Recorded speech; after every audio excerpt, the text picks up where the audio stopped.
Hello everyone and welcome back to the UK Koi channel.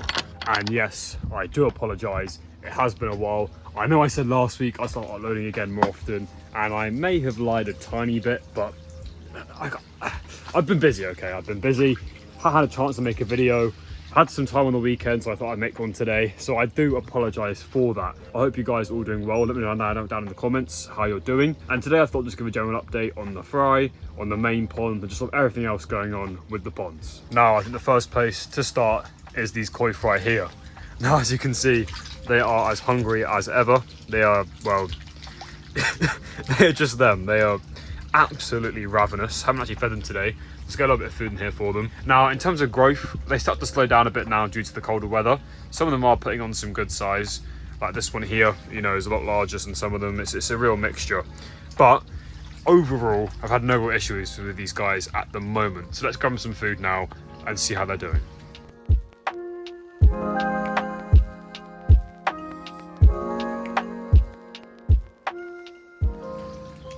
Look at them. They always know when the spoon comes over, it's time to feed.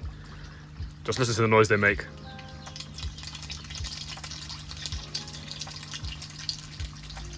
They're absolutely ravenous.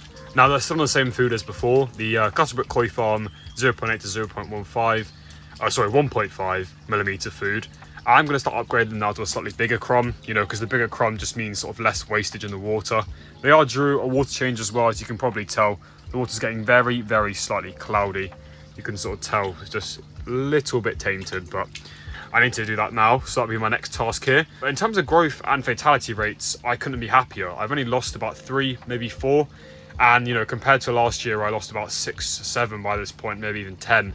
It's a real good improvement. Now, in terms of space, we are getting sort of to limitations now. So we're looking to sort of rehome some of these or sort of move them into different tanks just to help with, you know, space and sort of the requirements of the filter. But I mean, apart from that, I've had no real issues with these guys at all. Here I've got the bags that I have for the fry food, just because I have a few questions over the years about what fry food I use. It's the 0.8 to 1.2 millimeter, sorry, not the 1.5 millimeter food from Cuttlebrook Koi Farm. And in terms of the nutrition on that, as you can see here, 56% protein, 15% fat, sort of all that sort of stuff there you can read through. Let me just clean it off real quick.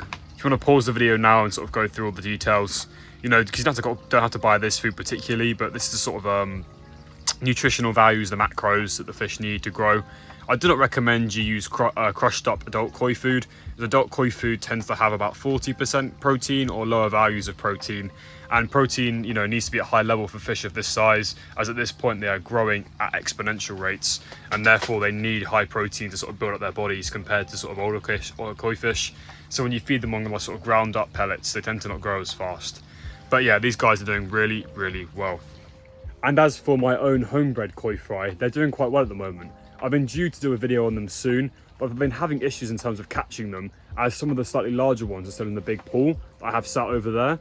And in terms of getting them out, with the murkiness in the water, it is nearly impossible to catch them out. So what I'm going to have to do is drain out the pond. Now, fortunately, there is a little valve in the bottom. I can just unscrew it and the whole thing will drain down, and I can just scoop them out that way. But I've been waiting to do that because, you know, obviously that means I have to completely close down that pool, and I don't want to do that until it gets to sort of colder weather temperatures. Obviously at some point I've got to move those fry inside because we're going to get down to freezing temperatures, and keeping them in that pool means that it's going to freeze over on the top and I can't leave them in there. So I'll be doing a video on that soon, so do stay tuned. But just at the moment now, let's go feed the big pond outside and give you a few updates on that. Let's just grab them some food so I can start feeding them.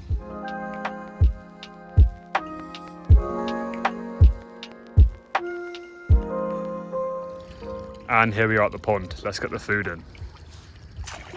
Now, as you can see, they're doing really well. Fred's doing nicely. Here he is right here on the side. The Kajaku's looking really nice now. Let's see if I can get a focus on it. I just saw it come up here. There you go. Looking really nice there. Putting on some good size, really nice fish around that one. But yeah, I've had no issues outside to do with this colder weather coming in. The Bio Koi Farm here is looking really nice. Same with this Doitsu Kajaku here. Really good growth on that. My favourite Kahaku is growing on really well. You don't see it much on the channel. It's quite a skittish fish, but it's put on some tremendous size recently, if I can find it. It tends to be quite hard to find it. Let me just pause the video now, and when I find it, I'll show it to you. There she is, right there, swimming off. That's probably my favourite Kahaku in the pond.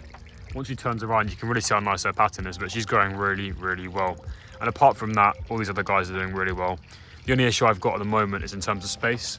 Realistically, I've got to sell about 3/4 of the fish in this pond over the next few months. They've all starting to get a bit too big now, so I've got to do a massive cleaning up of the pond, getting rid of a lot of the fish I don't want to keep anymore, you know, giving them to friends and such, just to make some room for the fish that I do prefer a lot more. However, there's some unfortunate news, and that is the lily pads are starting to die off now. As you can see, they're starting to slowly die away on the edges, and realistically all the flowers have gone now. They're so much smaller than they were previously. The ones out over here are pretty much completely dead now, and it's quite sad. You know, it means we're getting into the winter months, which in my opinion are the more dreary times of koi keeping. Nothing interesting really happens in winter. The koi are quite lethargic. There's no breeding, there's nothing really going on. So for me, it's a bit more of a lethargic season. You know, with no lily pads, the pond looks a bit, not dull, but just doesn't look as good. The reeds are still holding up quite nicely, as you can see over here. They're still holding up nicely, no real issues with them. And I have got these aerators running here just to help with anti-freeze, because having them running means the pond doesn't really freeze over. The more surface movement there is on the top, the less likely your pond is to freeze. Just something to keep in mind with an outdoor pond is, you know, making sure the water on the surface is moving. That way it won't freeze on the top. But what I am hoping is that we don't get down to any temperatures where it can freeze. Well, fingers crossed, that is a bit optimistic from me. But yeah, no issues out here at all. And also, while we're out here, might as well just show you the pool and how it is right now, to give you an idea of what I mean when I say trying to get the fish out of this is near enough impossible unless I drain it. I've been trying to think of different ways, you know, buying like a seine net or something, but they're quite expensive. I'm not going to spend all that money on a net just to drain out one pond. So my go-to is going to have to be just draining out the whole thing. So I'm going to show you it now and show you the big issue I'm having with it. So here's the pool pond. As you can see, lily pads are still doing quite well. They're starting to die off now, but you know, they're still holding on slightly. But as you can tell, the water is, well, you can't see anything in it.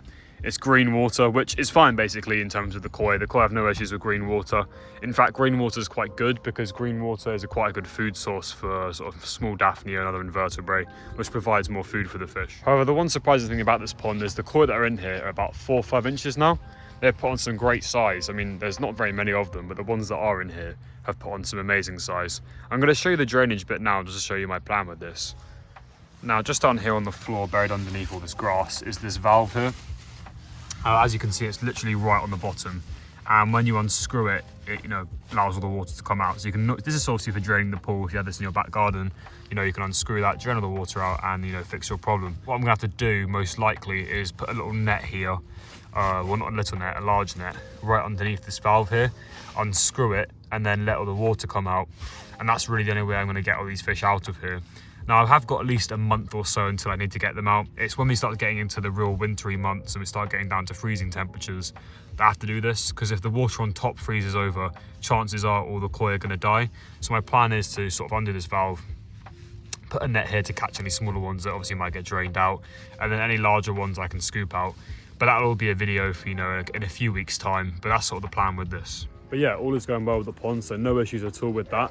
Once again, I do apologise for my poor upload schedule. I'm going to try a lot harder to upload a lot more. I do have half term coming in a week, so then I will be able to upload pretty much every other day. So hopefully over that 1 week period, I'll upload about 5 videos. I'm hoping. That is a bit optimistic from me, but that is the hope. You know, that I am able to do that. But yeah, other than that, not really much else to say in this video. Pretty much covered all the fish. They're all doing really well, no real issues with them. So yeah, if you did join the video, please do consider subscribing. You know, I'd really appreciate it. We're coming up to 2,000 subscribers now, so I mean, I'm really thankful to people who subscribed recently. If you also want to leave a comment down below, I will respond to all your comments. So if you have anything to say, just do let me know. And yeah, I'll catch you in the next one.